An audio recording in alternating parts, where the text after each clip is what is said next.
Šis bija projekts, kas man sagādāja asaras. Skaties, kāpēc. Šoreiz ķēros klāt aromātam no Nišāna, 100 Silent Ways. Kā pati smējos, šis projekts bija par 100 klusiem veidiem, kā likt man raudāt. Aromāts apvieno balto ziedu un gurmānos akordus. Tas ir elegants, silts un nedaudz melanholisks. Kā gleznas pamatu izvēlējos iepriekš sagatavotu melnu taisnstūra rāmi un veidoju savu kompozīciju. Tas bieži aizņem visvairāk laika, jo ir nepieciešama iedvesma. Nākamais solis ir epoksīda sajaukšana. Ļoti atbildīgi, lai glezniņas sacietētu un izdotos.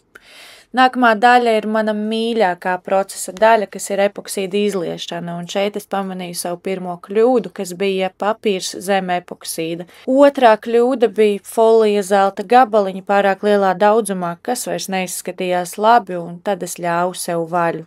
Vai pamanījāt, ka video sākumā bija pilnīgi cits rāmis, jo notika šis un viss nogāja greizi. Acīm redzot, nebija pietiekami labi nostrādājusi rāmi, lai epoksīds neiztecētu.